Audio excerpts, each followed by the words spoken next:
Já faz um bom tempo que eu tenho conhecimento das HQs de Sonic, não porque eu procurei por elas, mas porque às vezes caía uma coisa aqui e ali sobre e eu acabava vendo, já que, como eu gosto de Sonic, isso meio que era atraído pra mim, somente quando eu entrei de fato na fandom, e eu vi algumas citações de como esse Sonic era poderoso, como tinha uns acontecimentos que é totalmente contra o que os jogos querem passar, como tinha esse cara esquisito na produção que botava umas paradas bem bizarras, e tinha esse Sonic verde que eu passei anos vendo por aí, mas eu nunca soube exatamente o que era, enfim, umas bobeiras assim. E eu sempre tive a curiosidade de ler, porque mesmo que eu não visse uma Mama Viva falando bem disso, o que saía por aí era tão esquisito e tão não Sonic que acaba gerando uma curiosidade. Até onde isso tudo vai? E bom, pra poder prender sua atenção aqui, o melhor amigo do Charmy morre por uma overdose de drogas. Então, após começar a ler, eu resolvi que tinha coisa interessante demais pra não ter nenhum vídeo no YouTube dessas comics. Digo, ao menos não no YouTube BR. O mais que eu achei foi um vídeo do Freck, mas, embora excelente, o vídeo foca mais no Ken Penders do que necessariamente na Art Comics inteira, que é uma entidade que falaremos bastante por aqui. Porém,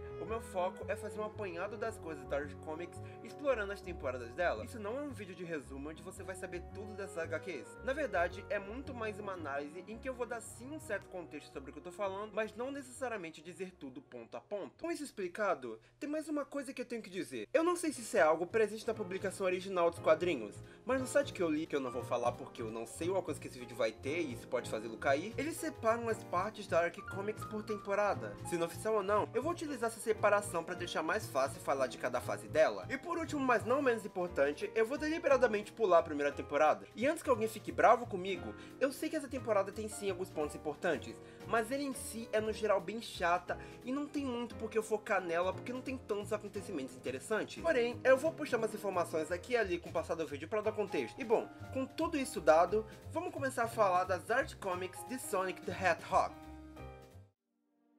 Já fazem anos que Robotnik assumiu o reino do benevolente rei Acorn, sequestrando os habitantes de Mobius, os Mobianos, e os forçando a se tornarem robôs escravos para servirem a seus planos malignos. A vegetação, antes vasta e bonita, se tornou escura e escassa, e o castelo do rei, antes usado para fins justos, agora aguarda um tirano que só quer fazer o mal. Mas não é o fim, pois como uma última esperança, surgem os guerreiros da liberdade.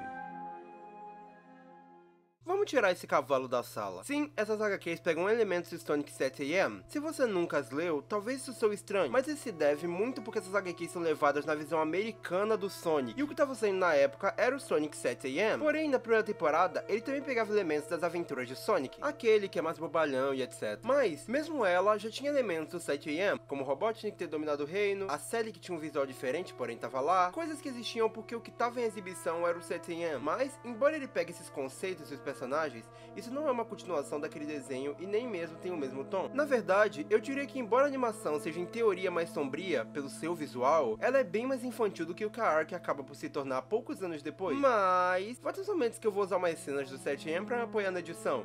Mas, se eu não estiver falando diretamente da animação, eu tô me referindo a HQ. Mas, mesmo assim, eu sei que nem todo mundo viu o 7am, então vamos fazer uma apresentação bem rápida dessa galerinha do barulho. O grupo que acompanhamos se denomina como Lutadores da Liberdade, sendo eles compostos por Sonic, que todo mundo já conhece, Tails, uma raposa mais nova que acompanha o Sonic durante suas aventuras e é treinado para um dia se juntar ao grupo, mas que geralmente é deixado de lado pela sua idade, Sally, a princesa que lidera o grupo, sendo responsável pela parte mais estrategista da equipe, mas muitas vezes estando na linha de frente também, Thor, uma morsa que tá lá pra criar as bugigangas que ajudam na luta, o Antônio, um coiote medroso mas muito habilidoso em pilotar, sendo a sua parte fundamental do grupo, embora ele também seja um combatente, e por último a Bunny, uma coelha que foi parcialmente robotizada e por isso tem uma força e resistência sobre-humana, sendo ela a força bruta do grupo. Essa temporada marca o início dessas HQs tentando ser algo mais do que só comédia e histórias bobas. A primeira temporada é puramente bobajada, com tudo se resolvendo bem fácil de forma bem simples e infantil. A segunda ainda mantém muito disso. A primeira edição, por exemplo, mal tem algum senso de perigo, os guerreiros da liberdade indo se preparar para um piquenique, sim, no meio de uma guerra. Até que um robô bem bobão sequestra a Sally para fazer uma referência ao King Kong, sendo derrotado porque derrubaram ele no chão e ele quebrou. Mas aos poucos, ele tenta partir para um lado mais melancólico, principalmente quando a história se volta mais pra Sally. Nessa mesma primeira edição, nós temos ao final um pequeno arco chamado A Cruzada da Princesa Sally, que se desenrola conforme as edições saem. Isso vai se tornar algo recorrente, inclusive. As edições costumam ter duas histórias, a principal e uma secundária, muitas vezes com a principal sendo algo mais bobo e a segunda sendo algo que realmente avança a história. Nessa em específico, temos a série pensativa sobre o que sua vida se tornou desde que o Robotnik assumiu, sumindo com seu pai misteriosamente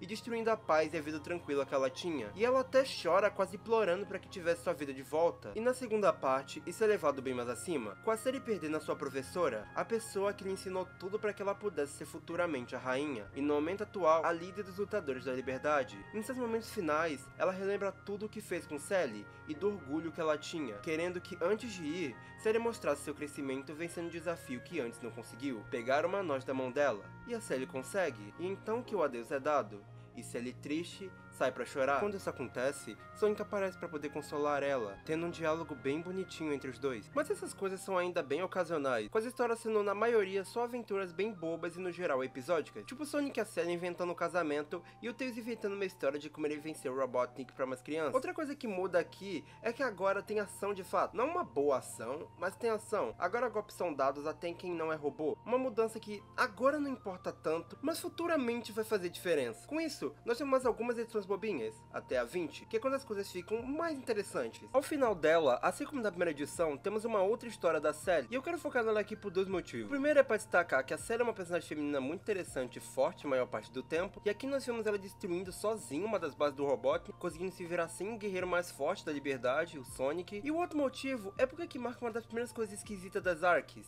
o Jeffrey. Como eu falei, a história começa durante a edição número 20, nas últimas páginas, e ela segue na primeira minissérie de 3 edições que tem nessas HQs. Ela começa com a Sally indo destruir uma das bases do Robotnik sozinha. Ela detona os robôs, coloca a bomba, marca o tempo e sai a toda velocidade de lá. Mas, durante a fuga, ela encontra Jeffrey St. Jones, que se apresenta como um antigo guarda real do rei, no caso, o pai da Sally. A bomba dela explode, chamando a atenção dos SWAT bots, esses sendo robôs genéricos do Robotnik. Os dois juntos lutam com eles, mas a Sally fica sem nada pra jogar com seu estilingue e Jeffrey fica sem flechas. Então, para escapar, a Sally lança uma bomba que os permite fugir. Eles se juntam aos lutadores da liberdade reservas, e a Sally explica que o plano deles é destruir subestações de energia para que as proteções em terra do Robotnik caíssem por terra, e seguem o plano que aparentemente dá certo, até dado momento em que eles são encurralados, ao descobrirem que o Jeffrey era na verdade um traidor que pegou a Sally verdadeira e substituiu por uma duplicata durante a segunda edição da minissérie. Os encurralando, Robotnik também acaba revelando que ele tinha um plano de pouco a pouco mudar os membros dos Lutadores da Liberdade por robôs, e assim vencer a guerra, até que isso se revela um plano da Sally e o Jeffrey, para poderem chegar ao Robotnik, e acabarem com seu plano de vez, o que acaba dando certo, finalizando a edição com a Sally pedindo que ele se junte aos Lutadores da Liberdade, mas ele nega dizendo que tinha um próprio grupo para cuidar. Essas edições são boas, e elas têm bem consistentemente um tom mais sério, mostrando como a Sally é ótima em batalha, inteligente e uma baita líder. Eu, inclusive, resumi bastante ela, só para que caso alguém vá ler,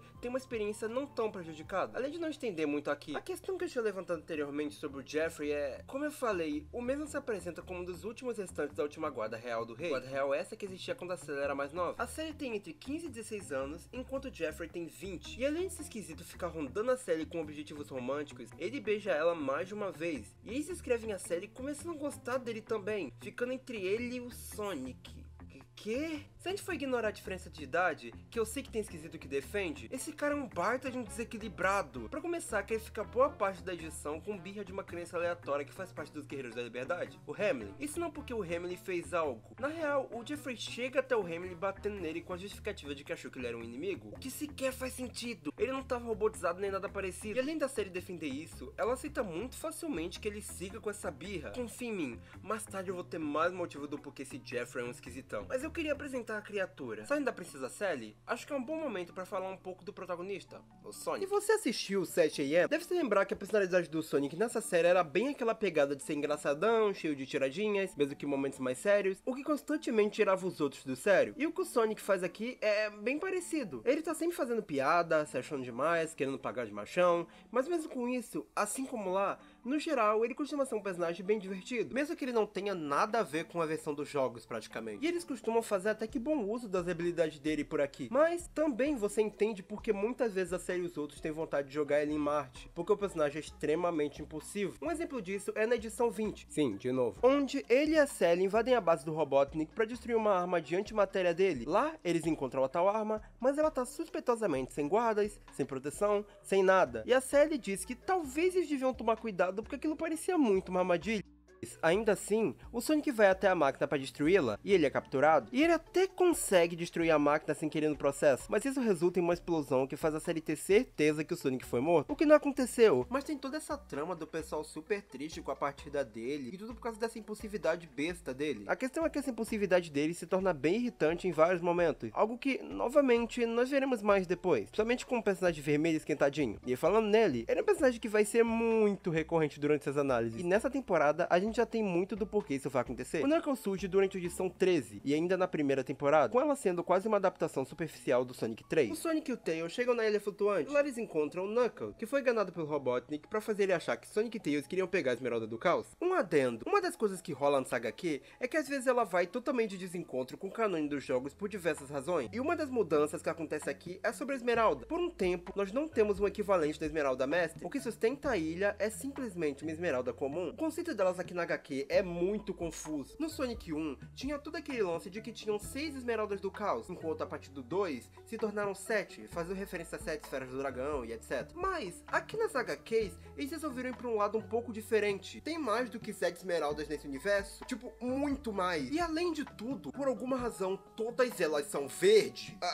E eu não sei porquê. Nessa época, o Sonic 3 já existia, então já estava mais do que estabelecido que as Esmeraldas tinham cores diferentes e eram só 7 delas. Isso foi simplesmente uma coisa que a Ark tirou e resolveu seguir desse jeito. Mas tudo bem, eu vou falar um pouco mais dessas esmeraldas com o decorrer dos vídeos. Voltando a HQ, eles têm um confronto, percebem que estavam numa armadilha do Robotnik e no final eles se resolvem e se tornam amigos. Com o Knuckles inclusive falando que acha que não será a última vez que vai ver o Sonic, com um sorriso e tudo mais. Ele, porém, volta na edição especial Sonic Knuckles. Esse novo encontro acontece porque a ilha flutuante começa a ficar baixa demais após o Robotnik se aproveitar dela para acoplar armas na parte de baixo, sustentada pela energia da Esmeralda, para que assim, quando ela tivesse baixo bastante, ele acabasse com tudo de uma vez só. Dessa vez sem o Knuckles envolvido, que só descobre de tudo isso depois que Sonic e Tails o avisam. Ao irem até a Esmeralda, Robotnik fala do seu plano, e para contorná-lo, Knuckles destrói a Esmeralda, fazendo a ilha começar a cair com tudo, e forçando Robotnik a desistir dele. Sendo que, mais tarde, Knuckles revela que ele trocou a Esmeralda por outra de vida, e só fingiu quebrá-la para afastar o Robotnik, e ao fim da edição, ele bota a Esmeralda de volta no lugar e tudo se resolve. Mas tem algo curioso nessa edição. Diferente da edição 13, aqui o Sonic diz pra Sally que já conhecia o Knuckles e que eles já tinham feito somente de forma temporária uma aliança, o que é um retcon. E ao chegarem lá em cima, misteriosamente, o Knuckles, que tinha percebido que estava com duas pessoas boas, que já o ajudaram uma vez,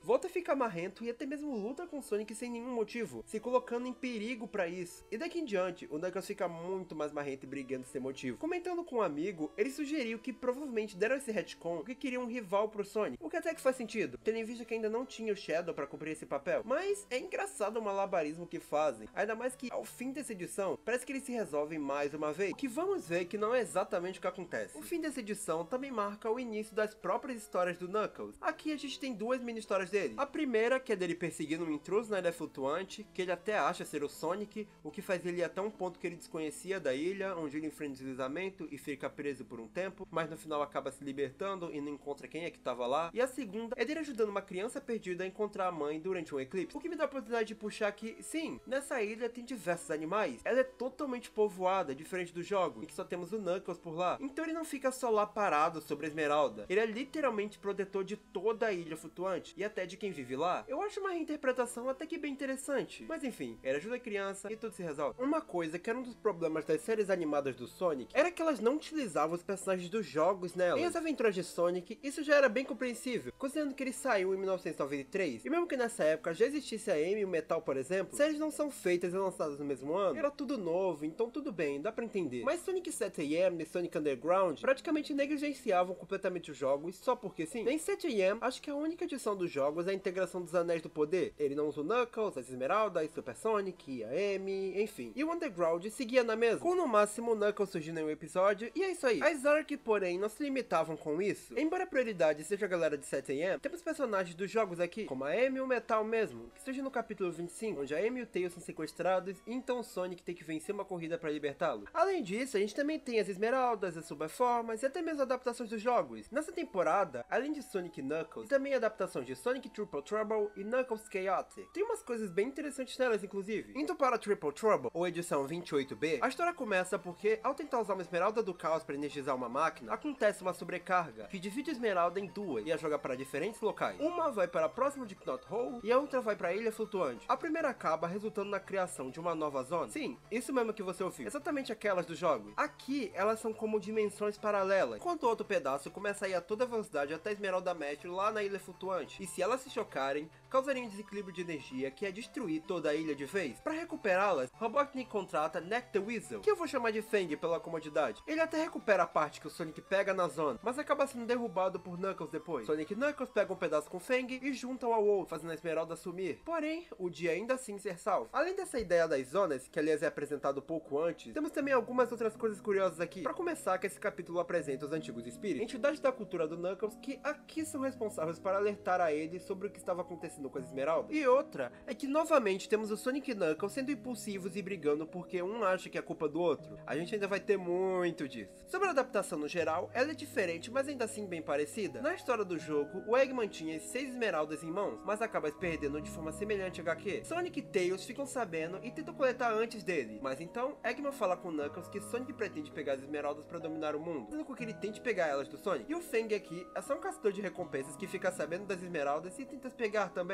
A Ark pegou a história e tentou dar uma condensada pra encaixar, já que, por exemplo, o Knuckles das HQ já sabia que o Robotnik era o problema. Então, eu acho que eles se saíram bem. Algumas edições depois, na 30B, temos a adaptação de Knuckles Chaotic, onde um rato chamado Rainfield convida os lutadores da Liberdade e Knuckles para um parque de diversões, onde eles acabam sendo capturados na sala de espelhos por joias que o Eggman encontrou, que não são esmeraldas do caos, mas algo semelhante a isso. Novamente, todo o conceito das esmeraldas na Ark é muito bizarro. O único que ficou solto foi Knuckles, mas sem suas habilidades como a força, os espinhos na mão e planar. Inclusive é meio engraçado como eles consideram os espinhos na mão do Knuckles como poderes, mas enfim. Eggman deixa solto pra poder o fazer sentir humilhado e ter alguém pra presenciar o mal que ele fez ou algo parecido. Enquanto pensava como sair dessa, Knuckles encontra Charmy, Espio, Vector, Might, Heave e Bomb. E sim, todos em sequência de forma até meio forçada e engraçada. Eles acham as tais joias que o Eggman utilizou e como uma equipe vão salvar os Guerreiros da Liberdade. Lá eles encontram o Metal Sonic e ganham dele. Porém, repentinamente, o mesmo cresce virando o Metal Sonic Kai. Nome esse que eles não usam aqui, mas é o nome dele no jogo. Usando as joias, Knuckles consegue crescer e vencer ele, libertando os Guerreiros da Liberdade. Essa aqui também é meio diferente dos jogos. Por lá não tem nada de joias. Sem falar que esse Rainfield também é original da HQ, porque ela tem essa necessidade de criar personagens próprios inúteis. Tanto essa contra a Triple Trouble são histórias no geral bem bobinhas. Eu introduzi ambas porque vai gerar coisas mais interessantes depois. E falando em coisas interessantes, lá na edição 28B também temos uma subhistória ao fim da edição, onde alguém chamado Arquimedes escreve seu nome em uma pedra sem que Knuckles saiba quem ele é. Ele manda robôs para atacar e após vencer, ele leva Knuckles até a Câmara do Caos e diz que o mesmo deve o encontrar. Já aqui nessa edição, temos a sequência disso, com Arquimedes aparecendo para sequestrar pouco a pouco os Chaotix e dizendo que se Knuckles tivesse trabalhado em equipe, isso não teria acontecido, e o desafiando novamente ao procurar. Isso vai ser importante mais tarde, então, eu tinha que introduzir. E bom, saindo da parte de adaptações, vamos falar um pouco do Tails. Como diz na introdução, diferente dos games onde o Tails está sempre acompanhando o Sonic, aqui ele geralmente não é levado muito a sério e mal participa das missões. Porém, ele tem sim um momento de destaque, no que eu considero a história mais estranha e engraçada dessa temporada. Na edição 27, temos uma das minhas edições favoritas aqui, onde o Sonic toma uma pancada na cabeça e acaba perdendo a sua memória e sendo capturado. Quando acorda, ele tá sem memória e o Eggman faz acreditar que os Guerreiros da Liberdade eram pessoas ruins e ele é a pessoa boa, e o pede pra localizar Knot Hole. E só deixando claro, isso é meio que um dos plots da Ark. Eles sabem onde é que o Robotnik está, mas o Robotnik não sabe onde eles estão. Durante o caminho, ele entra na base subterrânea que leva até lá, fazendo Rotô e a Célio detectarem. E vendo que ele estava com o rastreador e agindo de forma diferente, eles rapidamente deduzem que algo aconteceu, então tentam fechá-lo antes que ele chegue em Knot Hole. Isso porém não funciona. Então, Célio, desesperada em manter a segurança dos habitantes que viviam ali, resolve tomar uma decisão difícil de inundar os túneis, pois mesmo que o Sonic morresse, ela protegeria as pessoas que viviam de vem lá. Essa história é interessante por mostrar bastante da determinação da Sally, e tem todo um tom de perigo absurdamente bom, porque o Sonic é literalmente a arma secreta dos Guerreiros da Liberdade, a maior potência dele, e eles estavam chegando ao ponto de ter que sacrificá-lo porque eles sabiam que não tinham como vencer. Mas você deve estar pensando o porquê de eu estar citando essa história do nada? Bom, o ponto é que em certo momento dessa história, o Sonic consegue chegar a Knot Hole, e ele luta com os lutadores da Liberdade, incluindo o Tails. Por conta disso, Tails se revolta com Sonic e os outros guerreiros, tanto pelo fato de ter apanhado de graça pro Sonic sem memória, quanto por ele não ser levado a sério, o que inclusive faz até que sentido. É engraçado como as Arcs ficam de forma meio bizarra tentando afastar o Tails de formas incoerentes. A maior desculpa é que ele é novo demais para ser um guerreiro da Liberdade, mas ele já acompanhou os guerreiros outras vezes, como por exemplo nas 2 edições do Knuckles, e ele não atrapalhou de forma alguma. E bom, com isso, ao final da edição 36,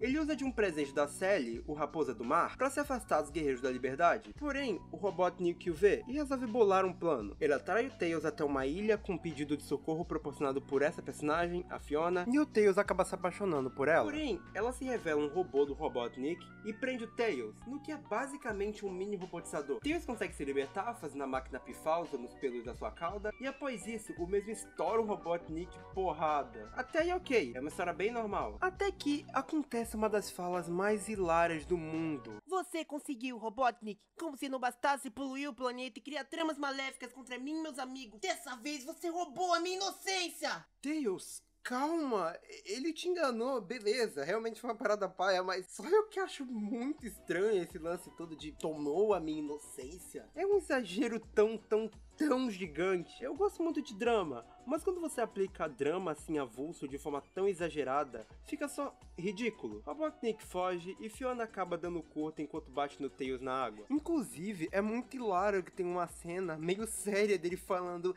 não, o Robotnik criou a mulher perfeita, mas esqueceu de fazê-la à prova d'água.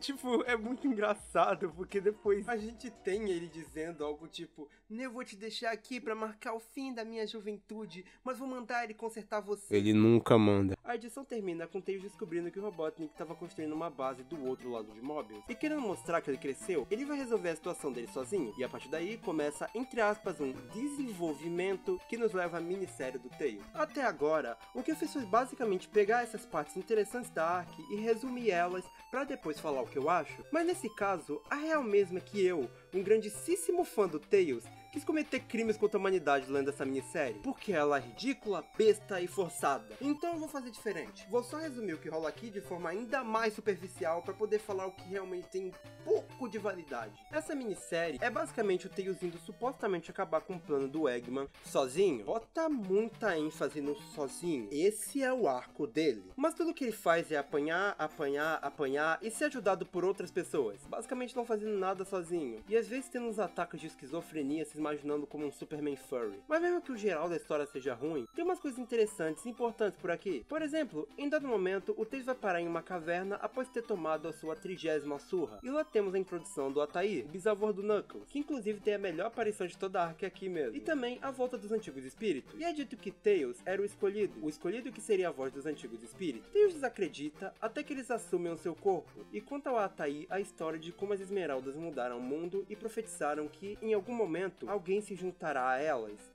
e fará grande harmonia reinar. Aí depois disso, o Altair some, fazendo Tails achar que não tá batendo bem das ideias, e ele vai lá tomar outro cacete. O grande problema dessas histórias é que elas são o Tails tentando ir destruir o plano do Eggman e apanhando, e aí ele cai em um lugar e alguém ajuda ele cai em outro lugar e outra pessoa ajuda ele nunca faz absolutamente nada sozinho. E o ponto dessa história era, em teoria, mostrar que ele cresceu, e a forma de você fazer isso seria ele resolvendo esses problemas sozinho. Então, se ele não resolve sozinho, o que mudou? Qual foi o desenvolvimento dele? Tipo, depois que essa edição termina, o Tails não muda. Ele volta pra casa, fica com os Guerreiros da Liberdade e volta a ser o exato mesmo personagem. Ele não é menos infantil, ele não participa mais da luta com os Guerreiros da Liberdade, nem mais reconhecido ele é ou coisa parecida. A única coisa relevante é realmente todo o lance com a Altair, que é também a única coisa realmente legal de ver nessa história, porque todo o resto é só um show de ridicularidade de pessoas que não sabem escrever o Tails.